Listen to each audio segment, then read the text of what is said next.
அன்பார்ந்த நண்பர்கள் அனைவருக்கும் வணக்கம். சேலம் தெற்கு மாவட்டம் எடப்பாடி வட்டாட்சியர் அலுவலகத்தின் முன்னால் இன்றைக்கு பாட்டாளி மக்கள் கட்சி 5000 பேரை திரட்டி ஒரு மிகப்பெரிய ஆர்ப்பாட்டத்தை நடத்தியிருக்கிறார்கள். இந்த ஆர்ப்பாட்டத்திற்கு தலைமை தாங்கிய மாவட்ட செயலாளர் அவர்கள் எப்படி இவ்வளவு கூட்டத்தை கூட்டினீர்கள்? மருத்துவர் ஐயா அவர்களின் டிசம்பர் 24ஆம் தேதி 10.5 இடஒதுக்கீட்டுக்காக எந்த தடையும் இல்லை என்று அறிவித்து உச்சநீதிமன்றம் 1000 நாட்களை கடந்து இன்றுடன் இந்த நாட்டை நினைவுபடுத்தும் விதமாக 24ஆம் தேதி அனைத்து மாவட்டங்களிலும் தலைநகரங்களிலும் ஆர்ப்பாட்டம் நடைபெற வேண்டும் என்று ஒரே ஒரு அறிக்கையை தான் விட்டார்கள்.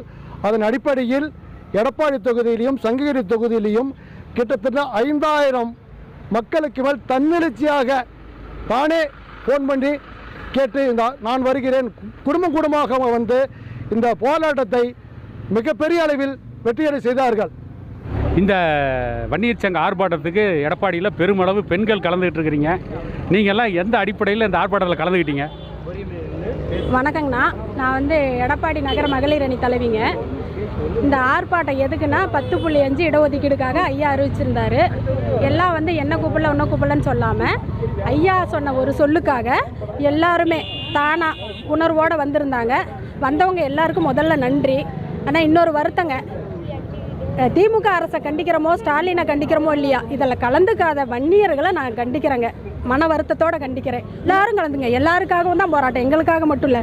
அவர் 86 வயசு முதியவர். அவர் போராடும் போது இளைஞர்கள் மகளிர் மொத்தமாக மகளிரை கேட்டால் நான் 300 ரூபா வேலைக்கு போகிறேன் 200 ரூபா வேலைக்கு போகிறேன் உங்க கூட வந்தால் எனக்கு என்ன வருதுன்னு கேள்வி கேட்குறாங்க. அது தப்பான கேள்வி. ஏன்னா இந்த 300 ரூபாங்கிறது ஒரு நாளுக்கு வருமானங்க, ஒரு நாளுக்கு செலவு இல்லைங்க, செலவு. ஆனால் இந்த போராட்டங்கிறது நம்ம குழந்தைங்களோட வாழ்வாதாரம். நம்ம குழந்தைங்களுக்காக, நம்ம எதிர்கால சந்ததிக்காக ஐயா போராடுறாரு. அவ்வளோ வயசானவர் போராடக்குள்ள உங்களுக்கே அந்த உணர்வு வரல.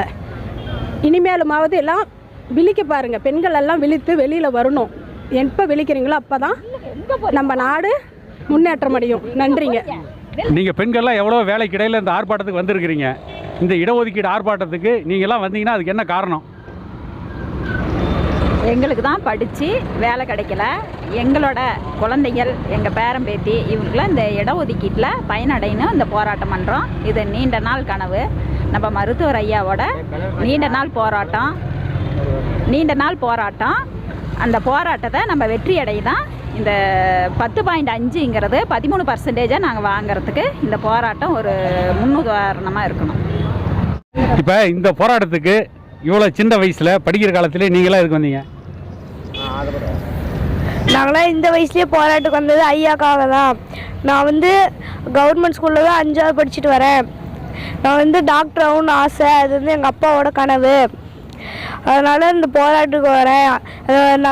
ஐயா கொடுக்க வேண்டிய எனக்கு கொடுக்க வேண்டியது 10.5% கொடுத்தீங்கன்னா எனக்கு டாக்டர் ஆகணும்னு நம்பிக்கை வந்துடும். இப்போ நீங்கள்லாம் முனைவர் பட்டம் வாங்கியிருக்கிறீங்க. ஆனால் நீங்களும் போராட வேண்டிய நிலைமையில் இருக்கிறீங்க. இதுக்கெல்லாம் என்ன காரணம்? வணக்கம், நான் முனைவர் பட்டம், டாக்டரேட் இது எல்லாமே இடஒதுக்கீட்டில் தான் படித்தேன். அது மட்டும் இல்லை, இடஒதுக்கீட்டில் வேலையும் வாங்கினேன். ஆனால் எதுவுமே நிரந்தரம் இல்லை, தற்காலிக வேலை. எனக்கு மேலதிகாரி கூட எங்கள் வன்னியர் சமுதாயத்தில் இல்லைன்றது எனக்கு ரொம்ப ரொம்ப வருத்தம். மிகப்பெரிய உயரத்தில் இருக்கக்கூடிய இடங்களில் நம்ம ஆட்கள் இல்லைன்றது மிகப்பெரிய வருத்தமாகவே இருந்துகிட்ருக்கு. எங்களால் நிறைய போராட்டங்கள், இதுக்காக மட்டும் இல்லை, பல விஷயத்துக்கு நாங்கள் போராடி தான் வாங்கணும். என் காலம் கூட என்னமோ முடிஞ்சு போயிடுச்சு. தற்காலிகத்தோடைய கிட்டத்தட்ட 15 ஆண்டுகளாக கௌரவ விரிவுரையாளர்களாக நாங்கள் கஷ்டப்பட்டு வரோம். எல்லாத்துக்குமே போராடுறோம். ஆனால் என் பிள்ளைங்க போராடிடக்கூடாது. நான் 2 பிள்ளைக்கு அம்மாவாக கேட்கலைங்க. என்கிட்ட படிக்கிற பிள்ளை அத்தனை பிள்ளைகளுக்காகவும் நான் போராடுறேன். என் பிள்ளைகள்லாம் நல்லா படிக்கணும், படித்து கவர்மெண்ட் காலேஜில் சீட்டு வாங்கணும். அது மட்டும் இல்லாமல் எல்லாம் Group 1, Group 2, IAS ஆகணும், IPS ஆகணும், டாக்டர் ஆகணும், நிறைய கனவுகளோடு என் பிள்ளைகள் சுமந்துட்டு இருந்துட்டு இருக்காங்க. அவங்களுக்கு எல்லாம் நல்ல வாழ்க்கை அமையணும், நல்ல படிப்பு அமையணும், நல்ல வேலை அமையணும். அதுக்கு மருத்துவர் ஐயாவோட கனவு நிறைவேறணும். அதுக்காக ஐயா யாருக்காக அங்கே போராடுறாரு? எனக்காக போராடுறாரு, என் பிள்ளைகளுக்காக போராடுறாரு. எனக்கு 2 ஆம்பளை பசங்க. நான் இது 2ங்களும் எப்படி கரை சேர்ப்பேன்? ப்ரைவேட் காலேஜில் படிக்க வைக்கிற அளவுக்கு எனக்கு வசதி இல்லை. இப்போ என் 2 பிள்ளைகளையும் நான் கவர்மெண்ட் காலேஜில் சேர்க்கணும்.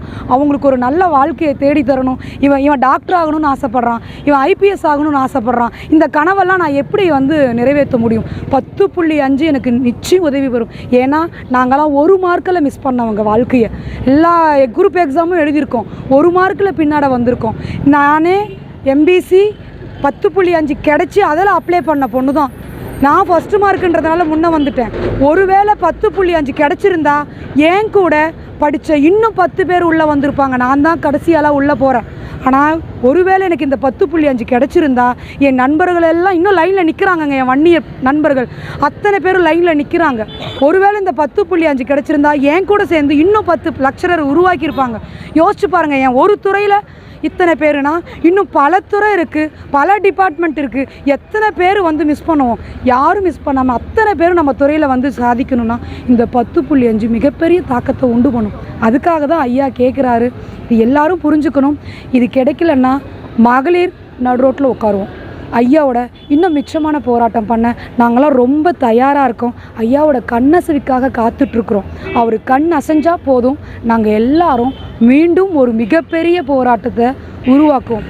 1987 எப்படி சரித்திரத்தை உருவாக்குச்சோ அதே மாதிரி 2026 நிச்சயம் மிகப்பெரிய சரித்திரத்தை உருவாக்கும் நாங்கள் நம்புகிறோம். அதுக்கு இந்த மகளிர் அத்தனை பேருமே உறுதுணையாக இருப்போம்.